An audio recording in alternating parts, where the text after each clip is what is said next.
Hello friends, welcome to banker study in the special. मैं पीयूष यादव आपका बहुत बहुत स्वागत करता हूं।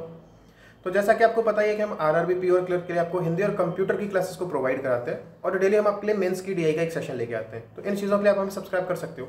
लेकिन आज हम जो बात करने वाले हैं वो आरआरबी रीस्ट्रक्चरिंग की जो बातें सामने आ रही हैं, हम उसके बारे में बात करने वाले हैं कि ये रीस्ट्रक्चरिंग का क्या मतलब होने वाला है और अभी एकदम से ये चीज़ें आपके सामने फिर से क्यों आ रही हैं। जब बजट पेश हुआ था तब वहाँ पर गवर्नमेंट ने, फाइनेंस मिनिस्टर ने आरआरबी के रीस्ट्रक्चर की बात कही थी, लेकिन उनका कोई प्लान वहाँ पर भी सामने नहीं आया था कि गवर्नमेंट किस तरह से रीस्ट्रक्चरिंग करने वाली है। क्या वो स्टेट की जो आरआरबीज हैं, जैसे यूपी में 3 आरआरबीज हैं, उनको आपस में मर्ज करके केवल सिंगल आरआरबी स्टेट लेवल की बनाने वाले, या फिर जो आरआरबीज हैं उनको स्पॉन्सर बैंक में मर्ज करने वाले हैं। तो इस तरह की चीज़ें वो क्या करने वाले हैं, क्या उनके कदम होने वाले हैं, इसके ऊपर किसी ने कोई भी बात नहीं की थी।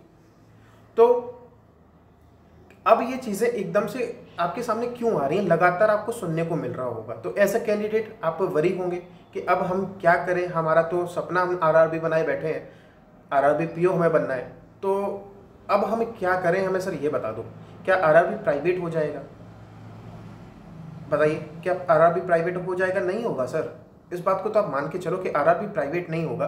और क्यों नहीं होगा? क्योंकि आरआरबी को डिजाइन क्यों किया गया था, आरआरबी को बनाया क्यों गया था, आरआरबी को क्यों बनाया गया था? सिर्फ और सिर्फ रूरल एरियाज के जो भी लोग हैं उनमें हम वेलफेयर के काम कर सकें, उन्हें हम बैंकिंग की जो प्रणाली है वहाँ हम उन तक पहुँचा सकें, इसलिए आरआरबी का निर्माण किया गया था। और ये साफ कहा गया था कि आरआरबी से कभी भी प्रॉफिट बेस पर काम नहीं करेंगे, यानी कि उन्हें कोई लेना देना नहीं है प्रॉफिट से। उन्हें मतलब है कि ग्रामीण इलाके के लोगों में फाइनेंशियल इंक्लूजन मिले। तो मैं जहाँ तक आपको बताऊं कि आरआरबी का प्राइवेट होना काफ़ी हद तक नहीं होने वाला, क्योंकि सारी चीज़ें मैं आपको बता चुका हूँ कि आरआरबी को क्यों बनाया गया था।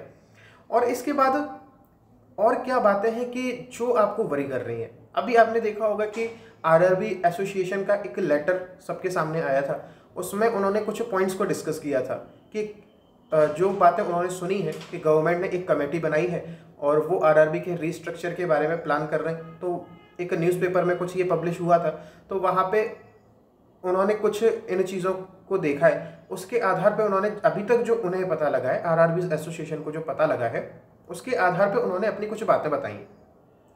उन्होंने कहा है कि ये जो कमेटी है वो क्या करने वाली है कि वो आरआरबी को 3 हिस्सों में डिवाइड करेगी, कैटेगरी ए, बी, सी, और किस आधार पे करेगी कि वो किस हिसाब से प्रॉफिट पे काम कर रहे हैं उस आधार पे तय करेगी। लेकिन जब आरआरबी का सर निर्माण ही प्रॉफिट के लिए नहीं हुआ है, तो फिर आप इन्हें किस आधार पे प्रॉफिट के हिसाब से बांट सकते हो? ये तो सरासर गलत हो जाएगा कि आप उन्हें उनकी कैटेगरी एक वेल्थ के आधार पे आप कैसे कर सकते हो? आप ये नहीं कर सकते। इस पे उन्होंने अपोज किया है। और उन्होंने कहा है कि गवर्नमेंट की जो शेयर होल्डिंग है वो गवर्नमेंट अपनी शेयर होल्डिंग बना के रखे, वो स्पॉन्सर बैंक को ट्रांसफर ना करे। और स्पॉन्सर बैंक को ट्रांसफर क्यों ना करे, इसके ऊपर भी उन्होंने कहा है। उन्होंने कहा है कि स्पॉन्सर बैंक या फिर या जो पब्लिक सेक्टर बैंक हैं उनका खुद का अभी कोई फ्यूचर नहीं है। फ्यूचर नहीं है मतलब कि उन्हें प्राइवेट हो जाएंगे वो या नहीं होंगे, इसके बारे में कोई नहीं जानता अभी कि पब्लिक सेक्टर बैंक का क्या आगे फ्यूचर है, क्या वो प्राइवेट हो जाएंगे या गवर्नमेंट रहेंगे।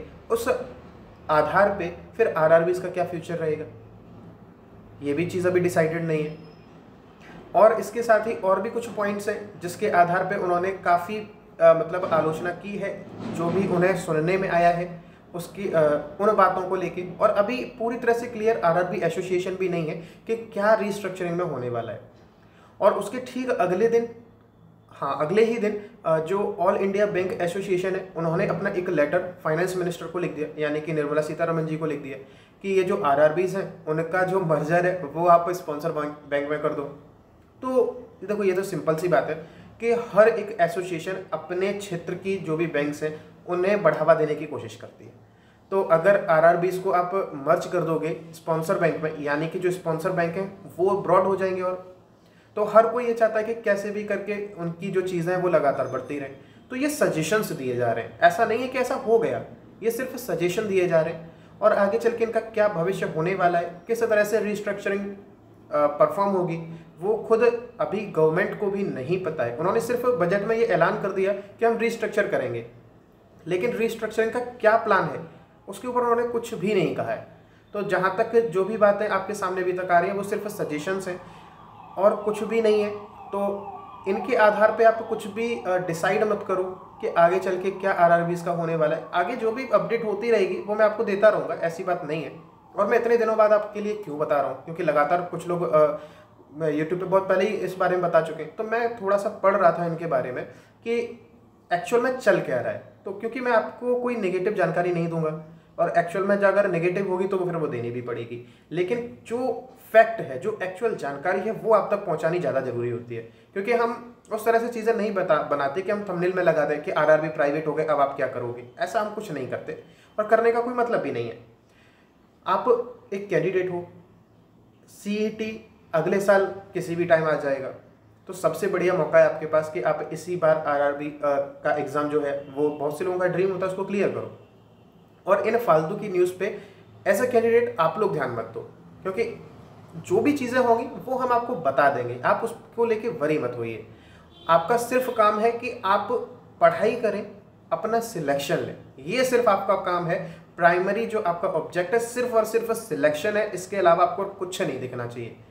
यूट्यूब पे इस तरह की बहुत सारी आपको जानकारियाँ मिल जाएंगी, मतलब लोग, मैं समझ ही नहीं पा रहा हूँ कि कहाँ से बना रहे हैं, क्या कर रहे हैं, बस आ रहे हैं, कुछ भी कह के चले जा रहे हैं। बहुत से ऐसे चैनल आपको मिल जाएंगे, कुछ लोग हैं वो बहुत अच्छी जानकारी दे रहे हैं इस बारे में, लेकिन कुछ लोग हैं जो बिल्कुल उन्हें इस बारे में पता भी नहीं है, लेकिन उसके बारे में वो लोग बस लिखे जा रहे हैं कि आरआरबी प्राइवेट हो जाएगा तो आप क्या करोगे, आने वाले टाइम में आरआरबी प्राइवेट हो जाएगा, स्पॉन्सर बैंक अगर प्राइवेट हो गया तो आरआरबी भी प्राइवेट हो जाएगा। सर कुछ नहीं पता किसी को, सच में किसी को कुछ नहीं पता है। और जहां तक मेरा मानना है, आरआरबी प्राइवेट होने का सवाल बहुत मुश्किल है कि आरआरबी प्राइवेट हो, क्योंकि जिस काम के लिए आरआरबी को बनाए गए थे, जिस गोल के लिए आरआरबी को बनाया गया था, अगर आप उसको ही चेंज कर दोगे तो फिर जो हमारा जो गोल था वही डिफीटेड हो जाएगा ना। तो इन बातों को भी तो ध्यान रखो ना। तो और एज अ कैंडिडेट आपको सिर्फ और सिर्फ अपनी पढ़ाई पर ध्यान दो।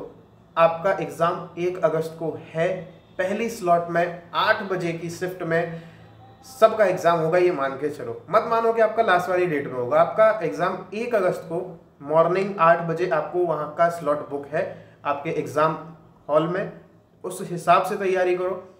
नोटिफिकेशन आपका जून के 2nd वीक के लास्ट में या 3rd वीक में आ जाएगा, बिल्कुल टाइम पे आएगा।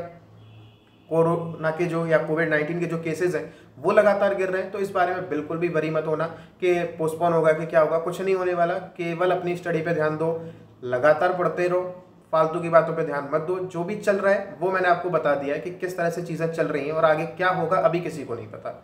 सारे के सारे सजेशंस चल रहे हैं, जो भी आगे अपडेट होगी वो मैं आपको बता दूंगा। तो बस जुड़े रहिए, और अगर आपको वीडियो पसंद आई है, अगर आपको थोड़ा भी पॉजिटिव फील हुआ है तो वीडियो को लाइक कर दीजिए और शेयर जरूर कर देना, कि क्योंकि बहुत से लोग हैं वो लगातार नेगेटिव न्यूज़ फैला रहे हैं, तो ऐसे लोगों की वीडियोस ज़्यादा ना फैल पाएँ। इस बात मतलब पॉजिटिव जो न्यूज़ हैं, जो फैक्ट हैं, वो सारी चीज़ें लोगों को पता लगनी चाहिए। तो इस वीडियो को अगर हो सके तो शेयर भी कर देना। तो मिलेंगे अब अगले सेशन में, तब तक के लिए गुड बाय।